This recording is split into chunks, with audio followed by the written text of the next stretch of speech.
There's 5,000 miles between us. Uh-huh. Yeah. All right. So for the audience, welcome back to the podcast. I'm Yeah. Didn't know the first one went up, so yeah, let's do this. introduce yourself. Hi, I'm Zaphod or Zay, or I think that we used my actual name in the first one, so that's all cool too. Sweet. Yeah. The first video is private at the moment, so it's just Oh, it's only private. Can you censor that when we do this? well, when we start doing I guess we should actually come up with like code names for when we do this. Sure. I I mean, see. Zay or Zaphod just works for me. What do you All want to right. be? I think I'll just be Galv because Gotcha. yeah. Cool. You want to try Well, that for the next round, or do we just want to try keep practicing? let's try and practice it. All right, Zay. Cool. So, All Gal, right, what you I'm Gal. got for us? Yeah, Oh, nailing it right now. yeah, nailing it. Hi, Mhm. I'm Gal. Welcome back to the podcast. Yeah. Yeah. So, what do we want to talk about? Well, I have just started playing Star Wars: The Old Republic. That old MMOR. Hmm. Not the right acronym, but I don't remember what it is. Well, is it an MMORPG or is it like Massive multiplayer online playing role role playing playing game? game. Yeah. Yeah, that sounds right. Cool. How's that going so far? Oh, it's going good. Yeah. I've done a thing. Oh yeah. Please lay it on me. I am playing on like the basic free to play kind of thing, Sure. The vanilla version. the vanilla version, and uh, I've kind of noticed here that as I've been playing, going through the settings, that SWTOR is doing a bit of a free to play kind of style. For instance, you could only off the bat you could only play like 3 to 4 species for any there is a role for smuggler, Jedi, Jedi Knight, Jedi Counselor, Sith Hmm. warrior, Sith, and all that. And Mm-hmm. you only have the selection of 4 to 5 characters doing a route for each Hmm. selection, Okay. unless you pay it. Hmm. So I spent $20, and I'm now Okay. playing a classic Jedi Knight as Okay. a pure-blooded Sith, Great.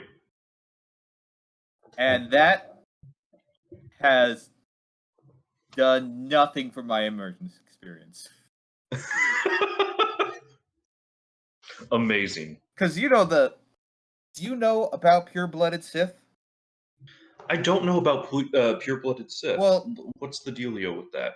now this is just kind of like, what do you know about the Sith in general? That's a lot to go through, but I guess as starters is that they are the other side of the Force from the Jedi. Normally, they come in pairs. Like grapes. You know, they, huh? I said like grapes.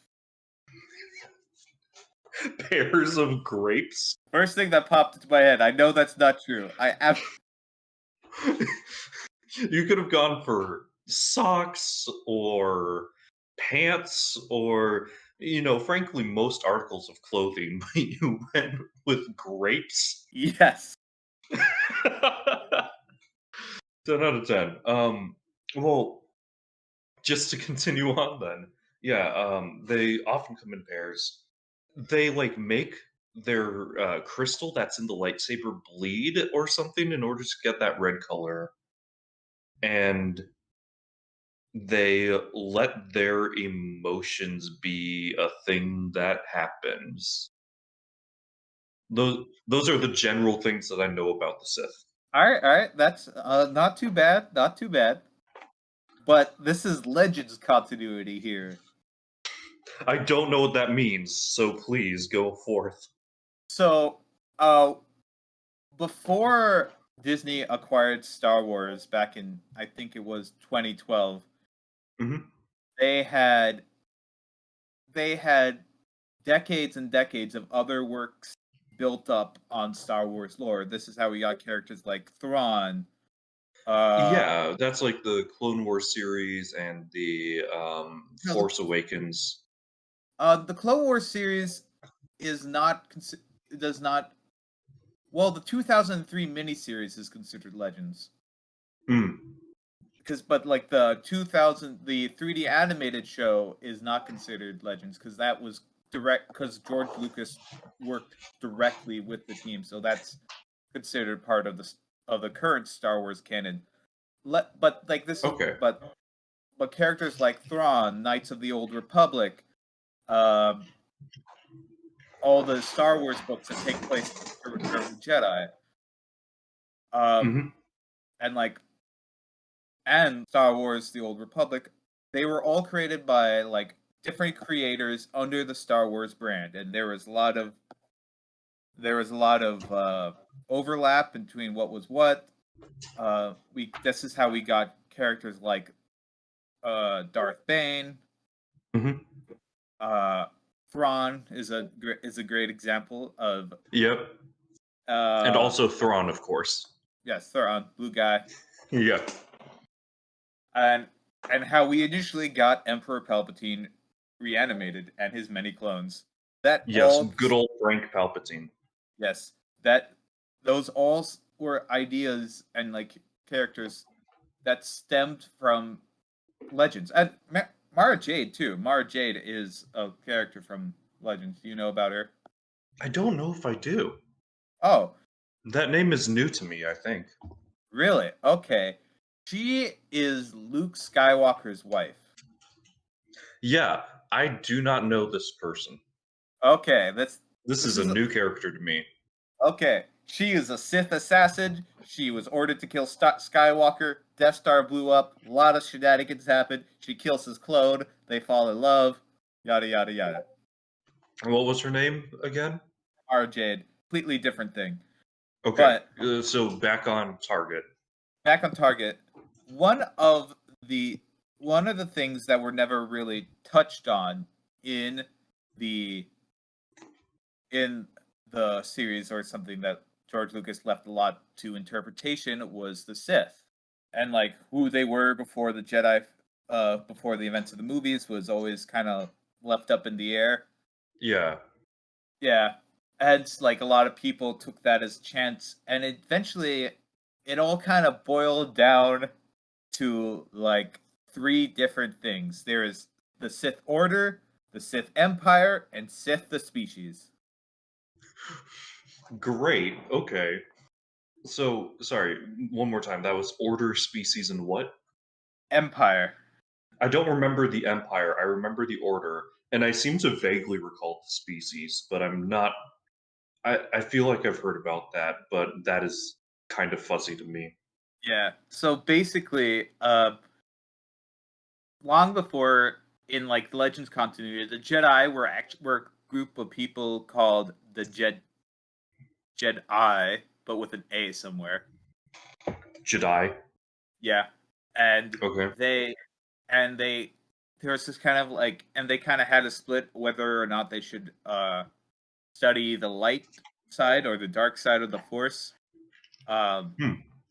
and there was this big schism. There was a couple wars, basically, and those dark side the Dark Jedi were sent into exile, and they crash landed on on Korriban, which was the home world of the Sith, and that's where they met the Sith, the species, where they're a bunch of Hmm. these red aliens who were deeply tied to the dark side of the Force. They were the only words I can really describe it as like not so much barbarism, but like there was a lot of infighting on the planet. But then when the Dark Jedi kind of landed there, they were like, then they saw these other people who were practitioners of the Force. They came to the idea that they should mate with them, and they kind of join the teachings together, and that's kind of the beginning of the Sith Order as we know it. Hmm. Okay. And then at some point, they branched out across the stars and created the Sith Empire, or a couple of them every now and then, anyway. Okay. Yeah. And at some point, the Sith, or pure-blooded Sith, the Red Sith, as some people call them, have just kind of disappeared. It's a whole thing. It's like an entire like couple of books. Sounds like it. Yeah. Yeah. But so basically, you can play as a pure-blooded Sith. So a Sith who is also the Sith race. Yes, yes.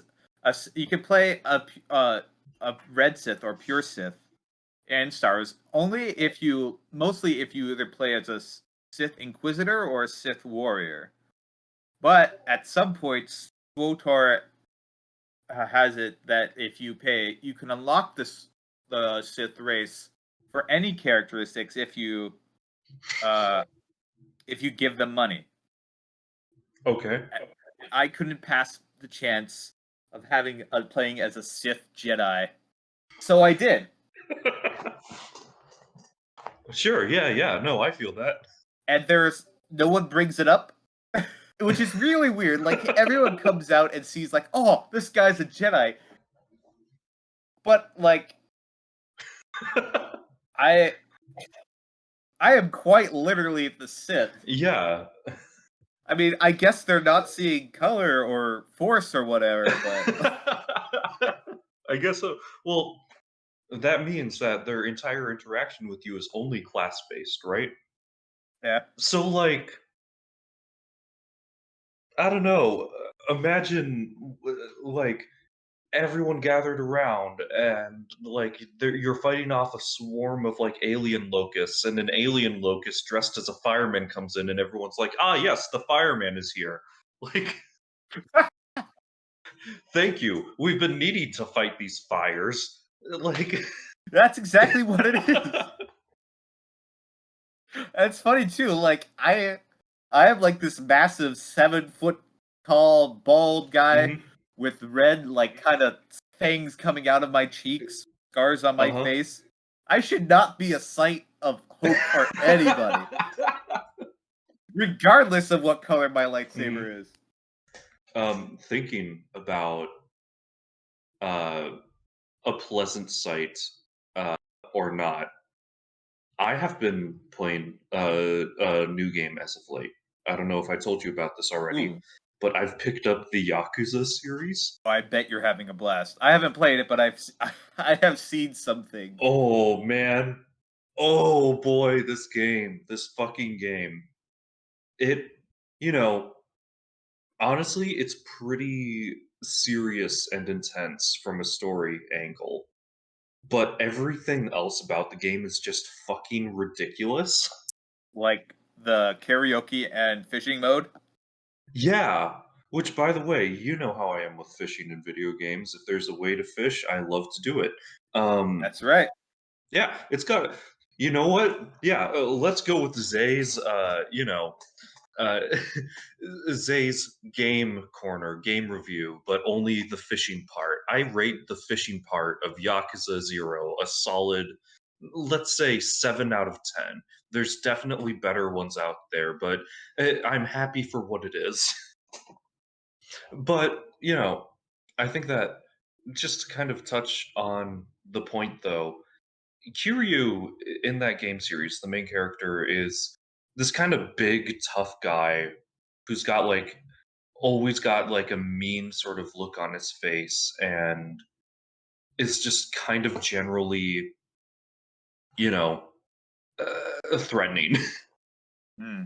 But I think, And then he goes fishing. well, the thing is that this guy, okay, I love what they did so much with Kiryu. Kiryu as a character is someone who is so manly that everything that he does becomes manly as a result. If that makes sense, I'm I could see it. yeah, like General Armstrong. Sorry, not General. Lieutenant Armstrong in Full Metal Alchemist. someone who believes so hard that they should put everything into whatever they do and tackles everything with the same, like, I'm going to kick the shit out of this attitude. So whether it's karaoke or fishing or taking a call on a phone, it's always done as intense and theatrical as possible. That explains the memes, Mhm. or at the very least, the compilations I've seen. It's fantastic. But I think that my favorite thing about Kiryu as a character is he's got this really interesting mentality. I would say that out of my time playing the Yakuza game thus far, Yakuza 0, the best time that I've had has been with the side quests because you keep getting involved into these really weird, obtuse kind of situations, you know? You are teaching a dominatrix how to be a better dominatrix, or you uh uh a kid gets mugged in the street, so you try and mug the person who mugged the kid only to find out that they've been mugged in the meantime, you know? Wait, who's been mugged in the meantime? The kid who mugged from the kid. This is some reverse Uncle Iroh lessons going on here. I could get so much into that particular side quest, but the thing is Like, wait, that how far does it go? Is this like a regular MMORPG quest where like oh my god. where they keep chasing around like someone else is getting mugged on the way of getting mugged? Is it? Yes. So so Does it not stop? so the quest starts. You see this kid waiting in line to buy a video game, right? And As the one kid just does. tells you what's up. You leave. Eventually, when you come back to the same area, you see the kid is like crying on the side of the street, and they're like, "That mean like upperclassman stole my game from me, like tore it out of my hands." And so you follow that kid, this like I say kid, like teenage upperclassman, something like that. I'm gonna briefly stop you because uh, I don't know if it's just because I've been hanging around with our friends so much. When you said upperclassmen, I immediately thought of the bourgeoisie, like The bourgeois. like some Paris Hilton or like guy in a French powdered wig just kind of walked as like and stole this kid's game right out of his head. It's like, oh, the poor shouldn't have these kind of things. Go Oh, spend on your sacre tax. so, so, God, I wish, but Some high, mhm, this high member of society just fucking the poor yeah. in the Well, middle of so I broad think that daylight. they were called Young Punk. I think that that was the title of their name whenever they had lines. But you follow Young Punk uh, until like you see someone else running away from them, and then you fight this kid, and they're like, "I'm sorry, I did steal that game from that kid, but now the game was stolen from me." And Kiryu's like, "No, you don't get to make that claim. You didn't own it to begin with." And so you chase after the next guy and then beat him up, and it turns out that the game was taken from him as well. And he's all like, "Oh man, you got me, but my game was just taken away." No, you can't say that either, because that wasn't your game to begin with. You're right, it was that young punk's. No, it was someone else's. So, and then eventually you track down like one more or two more times, similar sort of thing going on. And this like Yakuza member has it. And you fight him for the thing, and he's like, "Yeah, there's It's a kind of." boss fight. And so you fight him, Uh, and he still has the game. It wasn't mugged off of him, and he says something along the lines of like, "Oh man, look, I'm sorry that I took this off of that one person who took it off of someone else, who took it off of someone else, etc., etc. But this game is super rare, and I wanted to get it for my kid." And, and I think that you're getting ahead of oh, me. So Kiryu's like, you know, I guess I understand, but this was still a wrong thing to do. And then the kid from the very beginning of the quest line comes up and he's like, Oh, did you get my game back? Oh, hi, daddy. and and it's wonderful. It's magical. It's a great quest line. It's one of my favorites in the game. and I and love it. anyhow, all of that is to say, uh, Kiryu keeps finding themselves in ridiculous situations with honestly kind of ridiculous people. But what I love about Kiryu as a character is that even though he doesn't understand most of these people that he meets, he respects them insofar as he doesn't understand them, you know? Like, he doesn't get. If someone will tell him ridiculous dream of theirs, and he'll say, you know, I don't get it, but I guess to you that makes sense. So I'm gonna try and help you like achieve your dream. And where was this guy when Naruto wanted to become Hokage? Yeah, right. Kazuma Kiryu in Naruto, and Naruto's like, one day I'm gonna become the Hokage, and Kiryu walks by and he's like, I don't get it, but I'll help you get there. He's just gonna like go behind the third Hokage and shoots him in the back of his head. There's a position opening up there. Yeah, here you go, kid. You're the new Hokage now. Blam blam. Have fun running the state, 12-year-old. Sorry, he doesn't use a gun unless you equip him with a gun. Actually, that's one of the big things about the game. You start by getting framed for murder, Ah, I see. and the way that you know that you didn't do it is because the man was shot, and Kiryu's like, I don't own a gun, so it couldn't have been That's me. I beat the man half to death earlier, but I definitely didn't shoot them. wow. Wait, so he beat the guy beforehand.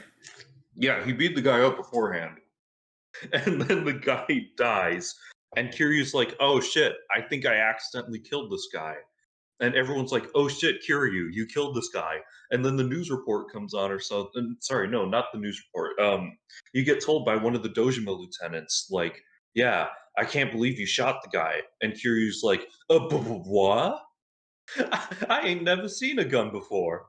You know, on paper, it Hmm. doesn't sound that interesting because it sounds like a premise of like a lot of other framed for murder shows. Yeah. But just because of everything that I know about this series and from what you've told me, Uh huh.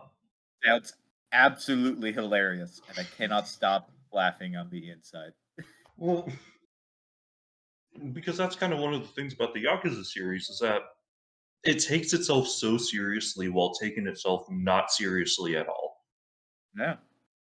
All of it's deep and dramatic, but in the same like 15 minutes from when that happens, you're drop kicking a dude out of a window on like a high story of a building after smashing his face into a urinal. And then 15 minutes after that, karaoke. Be like that sometimes too. It really be like that sometimes. Anyhow, yeah, I'm having Uh, fun with it so far. I I'm on chapter 6 and I've just completely disregarded the rest of the story until I get completely finished with one specific part of the game. what part of it? It's completely a side thing. You don't need to do it at all. But there is, God, it could be its own entire game inside the game. There's this real estate side quest where you have money battles with the 5 billionaires, and it's just buying up properties that they own and like making and just like collecting funds from it and using it to buy bigger properties, et cetera, et cetera, et cetera. Seems pretty dry on the surface, but every side quest that you play as Kiryu has an impact on the real estate game. Every single goddamn one of them. Sorry, say that again. Every single. Every side quest that you play as Kiryu has an effect on the real estate side quest. Why?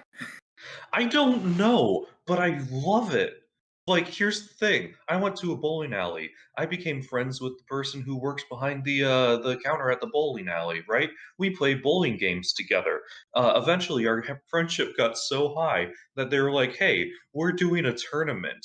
You know, if you can get land a turkey in bowling, you win a turkey."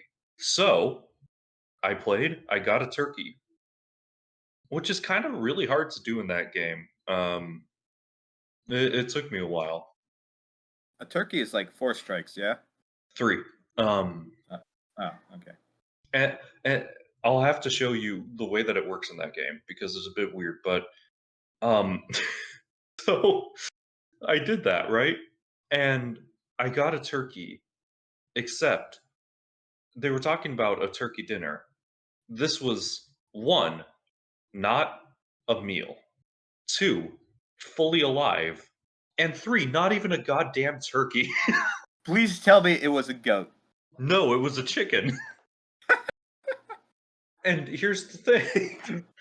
Here's the thing, is that Kiryu's like, you know, I could have you well, no, the, person at the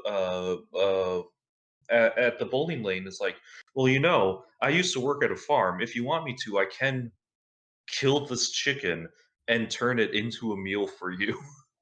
And Kiryu's like, "Nah, I'm keeping this chicken. This is my chicken now. I'm gonna name them Nugget,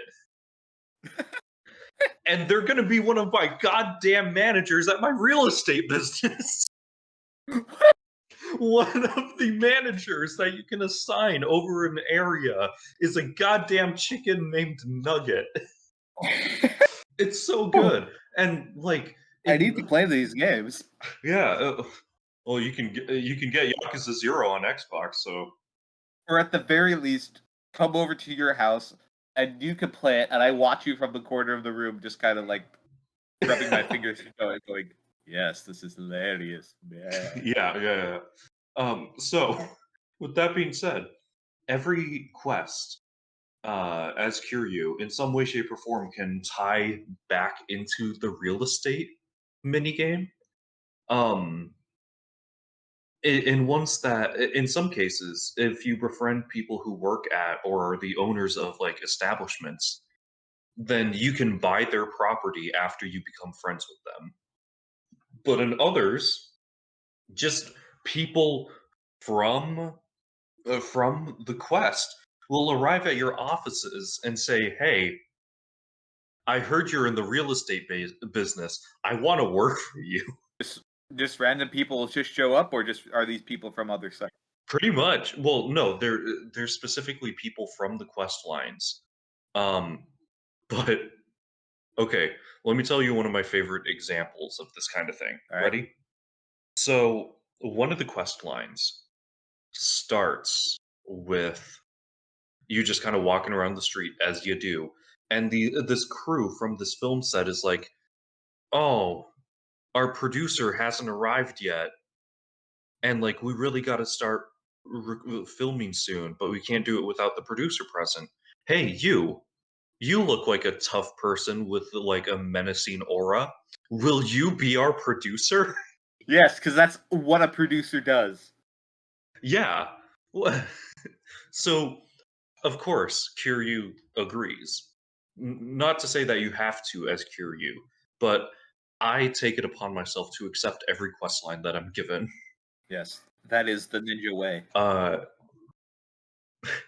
it's the Yakuza way, apparently, as well. Is, So, do they get to keep their fingers? uh, they Okay. do. But we're definitely responsible for someone losing their fingers in this game earlier. Anyhow, with that being said, uh, I go to their kind of work, and their director is like this dude who just uses random phrases from like every other language when he speaks, just as like zippy like little one-liners and whatnot. He just says random one-liners from different languages. Pretty much, he'll well think of the like American director who says ciao. That's the kind of vibe, you know? Gotcha. Anyhow, you help him out, and you help the shoot go well through what is effectively a multiple question quiz, a multi-option quiz. And when you get to the end of that, he's like, "Thanks. I'll keep my eye out for you, producer." And the next quest, you get called by the guy again. Well, you get called by the director, and he's like, "Hey, I'm helping direct a music video for Miracle Johnson, who is, in fact, Michael Jackson. Okay. It's just Michael Jackson." Um, and so you go over to meet with Michael Jackson in him moonwalking down an alleyway while zombies are attacking him, and you have to fight off the zombies. Wait. Now That's the mission. you have to fight off zombies attacking Michael Jackson. Yes, Is this as he moonwalks down a street. Now, is this an instance where the entire thing has been a music video and we just ruined it? Or is this actual zombies? No, you are told. No, so no, they are zombie actors, uh, but Miracle Johnson is so dedicated to his craft that he wants them to actually attack him. Alright. So that's going on. Anyhow, the other director who's helping make the music video is his name is Steven Spinning. And you know, I'm gonna have to look up a picture for you because, and you might have to edit this in later because I really need you to uh, observe uh, this wonderful mesh and like graphics that they've given to them. Are you ready for this? I'm sending it to Give me a general. second. I've just created a But yeah, go ahead. Ooh, okay. All right, then I'll send it to that Yeah. one. Ready? This This is the Steven director Spinning. of the music video. Yes.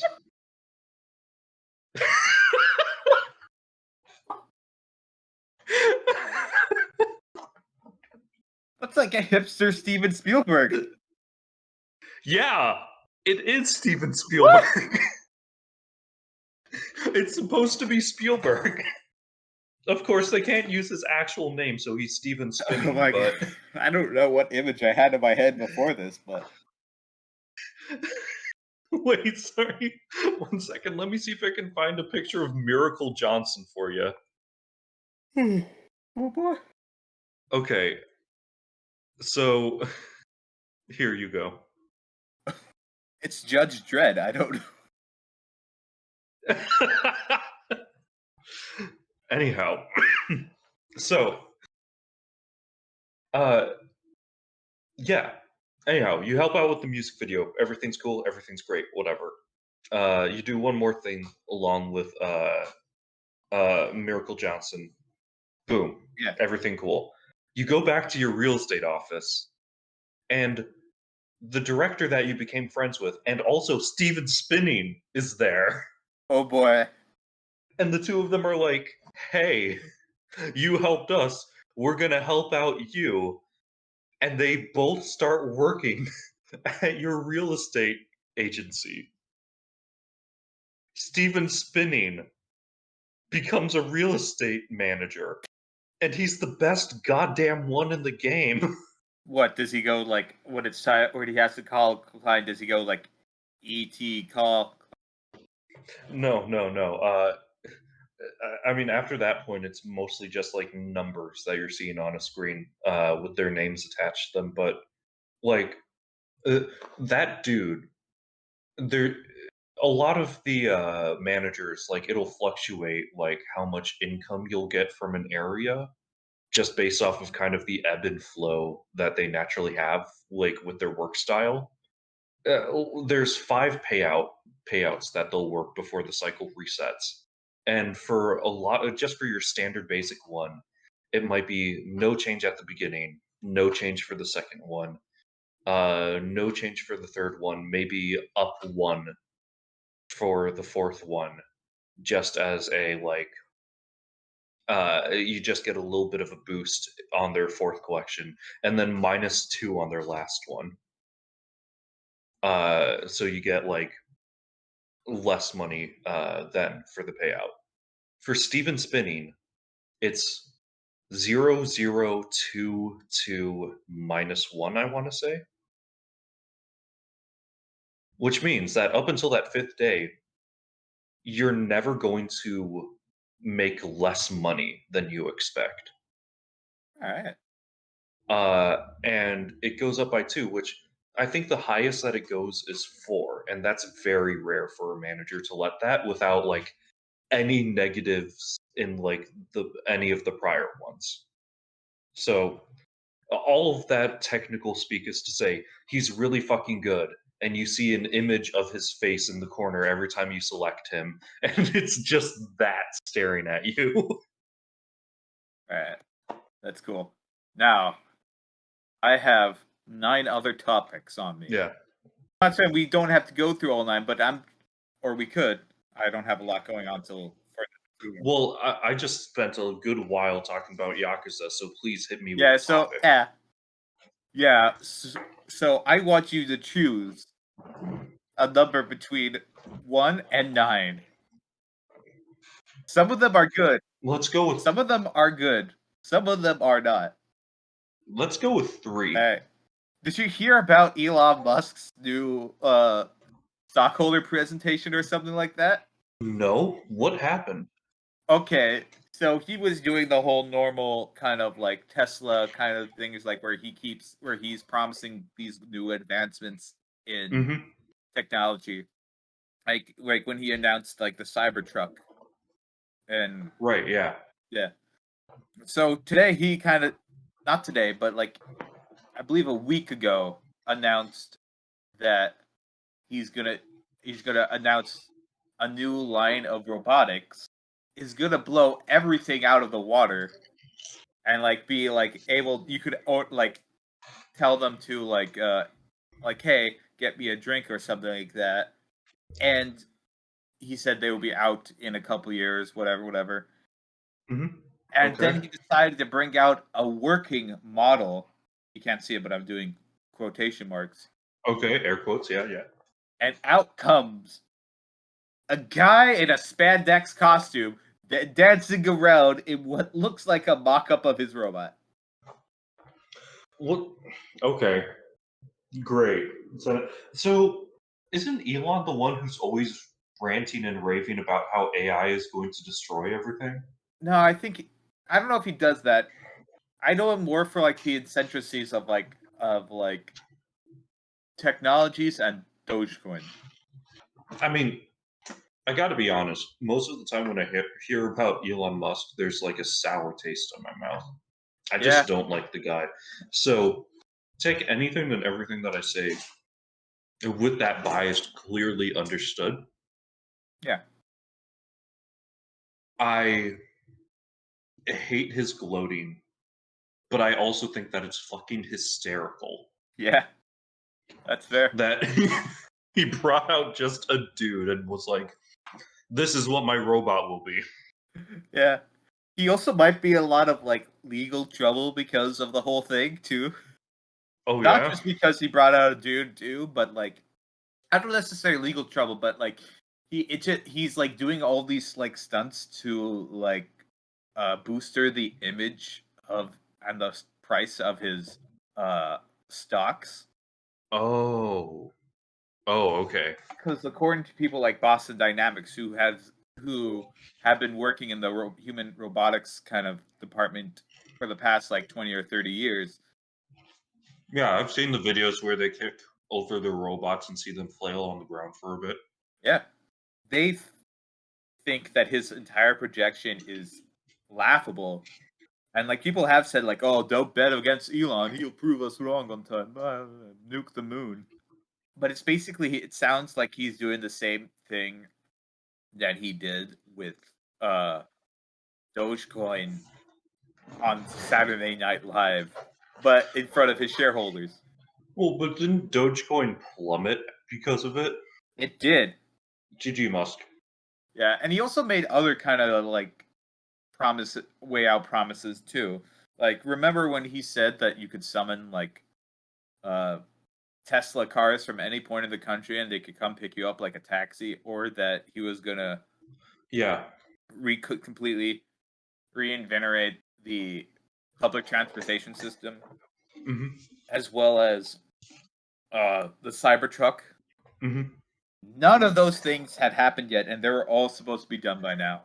Yeah. Well, a lot of it is posturing. I think a lot of that is hopeful thinking. That's true.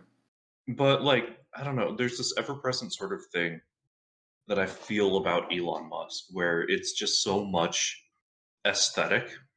I strongly believe that the kind of main thing that he has going for himself is how strong of a public image he has. But along with that, like how strong of an image that he's cultivated in kind of this weird sort of way, you know? Yeah. Everything about him very much screams kind of cyberpunk. Like not just the game, but like the whole ass genre. And if I remember correctly, he and his wife Grimes are like super into cyberpunk stuff. But like, I think that both of them are really into the aesthetic of it all, but not into what it's actually about. If you know what I mean? Yeah. Like, cyberpunk is a dystopia. That's where all of the genre like stories start. Is that this isn't good. Well, I think it depends on the kind of cyberpunk because I've seen someone kind of like someone online kind of separating it between Seattle's cyberpunk and Japanese cyberpunk, where Japanese cyberpunk is all about like learning to live like with technology and life and like merging it together. Seattle cyberpunk is more about the end of late stage capitalism and like the dystopia and all that. I can see that. Although I think I would also add on to that Japanese cyberpunk doesn't shy away from making a statement about like late stage capitalism. Ghost in the Shell, very much to me, is also dystopic. Yeah, and and that was just kind of like the separation between the two. I that was just the Mhm. terms I saw Sure. online. I don't. I think that that's a really interesting point. I'd be interested to learn more about that Yeah, and kind of study it further. yeah. But Also, why Seattle? Why is Seattle the type name for that cyberpunk? I think that, you know, I don't know, maybe a lot of the cyberpunk originated in Seattle? or it could have just been like this guy on the internet just kind of thought Seattle would be a good fit. Like, I don't think this is the Maybe. actual like technical name for it. 'Cause They got a space needle. Space needle is pretty cyber. I don't know, maybe. gotta thread in the cyber threads. Threading the cyber needle with that one. All right, I guess that. Do you want to go more on that, or do you want to choose another one of the 9? Let's go with another one of the 9 and then maybe end it after that. Sound good? All right. Cool. Um, random number, random number. Why don't we go with 9? This one's a bit short one, but Okay. something I've been seeing a lot on the internet Okay, let's is, do it. a lot of things on the internet. Mhm. There are things out there. Yeah. Uh, Shipping is a big part of it. Oh, we're talking about shipping now. Okay. A little, kind of, and like there are different times in the internet lives where like where shippers come together from like two different franchises Mhm. and pair people together, Yeah. like Harley Quinn and Deadpool, Jack Frost and Elsa, Mhm. and I can't think of a third example before I can really feel this, but John Kevin? Locke EL. What? John Locke and Destiel. No. Well, there's got to be plenty of other. I seem to recall that for a while. I want to say it was what's his name from Gravity Falls? Scooter. The Zeus? huh? No. Fuck.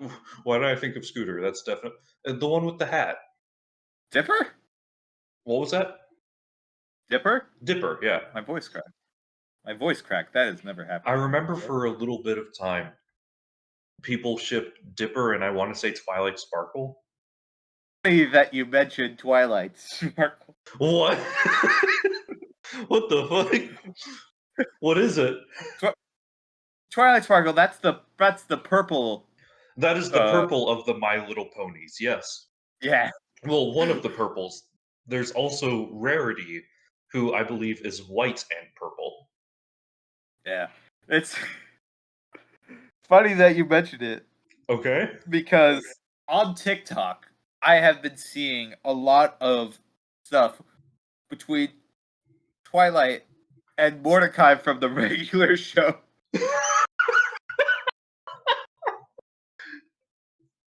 Okay, so let's see here. I don't know what the fuck is with the Dipper and Twilight Sparkle from before. Maybe it's that they're both like the straight men for a lot of the shit that happens in their shows. Um, for Jack Frost and Elsa, I remember that's because they're both ice people. Um, Yeah. and for Deadpool and Harley Quinn, they're both maniacs with like a red and black color theme. So I kind of get all of those.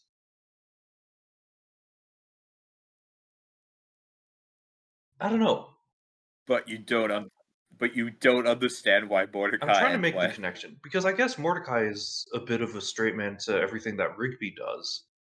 I guess, yeah. I mean, they're kind of the most responsible in their real like. I say that Mordecai is consistently only responsible when it has to do with people less responsible than him. But both of them are kind of the more responsible characters of their like given shows. So maybe that. Yeah. That could be it. At the same time, though, it's kind of being elevated from a crack ship into a meme Hmm. ship too. But it's just kind of funny. Uh, I've seen more than one versions of them sitting under the night sky to BOB's airplanes in the night sky. Well, I want to say that there was another really weird ship that was going on recently that but I can't quite put my finger on it. I feel like I was seeing it everywhere though. But Was it part of the Super Hulock? no, it wasn't. Oh, Yeah, I'm blanking on I it. should be wary of calling upon the ancient beast. Well, sorry, I do remember another one. No, never mind. Anyhow, yeah, interesting choice. Not one that I would have necessarily initially thought of, but okay. Yeah. Yeah, Hmm. that's happening. Do you want to pick another one of the 9, or? Yeah, that was a quick one. Let's do one more of them, and let's say 5. All right. Yeah. Did you hear the news about about a son who sued his parents over the destruction of his porn collection? No, please tell me more right now. Well, you see, after he, sorry, why is my voice cracking? I don't know. Um, Exciting times. yeah. So this 35-year-old man, after he got divorced and his wife took a big chunk of his assets, decided to move in with his parents for a little bit, and then afterwards he, I think he got a job and moved out, but he needed his parents to send over some of these things. When the parents went through his stuff to send the rest of it back to him, they have found, Mhm. I shit you not, a shitload Okay. of just porn that was both. I don't know if there was just like VHS tapes or like DVD, or if it was either way. It was not on a thumb drive, Oh boy. and they Just like they physical pornography. physical pornography, and they destroyed it. And the son, being uh, enraged about it all, sued his Mhm. parents for $30,000 of damages, which he won. Huh. So, wow. Okay, that's a lot to take in. It gets weirder. But I think that my oh, please go on. Tell me your thoughts first. Tell me your thoughts first before we go on. Well, starting off, I'm going to say kind of a dick move on the parents, you know? I think that the whole situation is pretty ridiculous, but I can't exactly say that I feel like it's unjustified what the child, I shouldn't say child, they're a fully grown adult, what their son was feeling and going through. I think that it's pretty wild that they went with a lawsuit angle, but at the same time, you know, I weirdly get it. All right, and you sided with, and I noticed you sided with the son a little bit here. I did, and it's specifically because, I don't know what the pornography was, but Well, you but say that. Go on. so let me finish this, and then I'll let you destroy what am about to say. But I don't know what the pornography was. So just going off of it being pornography, whether it's raunchy stuff or not, since it was a possession of the sons, that is property damage. That is legally correct. That is legally correct. So, what raised a flag there? What am I missing? Well, well, there's nothing that's going to change like the legal status of it all. Okay. But like the father kind of like in one of the depositions talked about his son a little bit, Hmm. and he recounted the times where when his son was young, he uh I believe what was it a little bit in the revenge porn business Mm. when he was in high school, and the father just kind of punished him for it. And this whole thing he mentioned kind of brought him back, because like this. Let me give you the idea of Okay. like what this guy had. Sure. As soon as the father and the parents found the DVD collection, Hmm. they called the police. Mm. It was it was I don't know. There was this. It was just kind of like um, it was this whole lot of like barely legal kind of stuff. The elderly woman kind of thing, beast bestiality risque kind of thing, Hmm. and I don't mean to kink shame any of our future audience members, Okay. but I don't remember the exact list off the top of my head, but it was kind of gross. And sure, legally, do they have the right to destroy the son's property? No. Yeah. But the son, just basically from what I've heard from the letter and like his reaction towards the whole thing, is kind of a dick. Yeah. Well, and I think that in that kind of respect, yeah, it's probably a good idea that a good thing that the parents called the police first. Yeah, Um, yeah, ugh, that's pretty icky. All of yeah, that's pretty icky. Um, and I think that's all I can really say about it. Ugh. yeah. On a lighter note, if we're gonna end this all this year, Yeah. I'll just kind of leave you with this life update that I have. Ooh, please. That in this bizarre turn of events of my life, Uh I am now a legal bartender in the state of Hawaii. huh. If I ever visit you, you're mixing me a drink. I'm just allowed to be a bartender. I No, passed the liquor commission. no. I'm gonna sit you down and ask you to make me a fallen hitchhiker on the rocks. Okay? All right. I I don't know how well that's going to be. I don't know. Oh, I don't know how well that's gonna be either. I'm gonna drink whatever you give me. All right. I have ice and alcohol lying around, Great. wine and rum. So have fun. Oh, this was a terrible idea. I don't like either of those. All right. Well, I'm gonna hop off then. Yeah, this has been Uh, fun, bud. yeah. Yeah. Peace. Peace.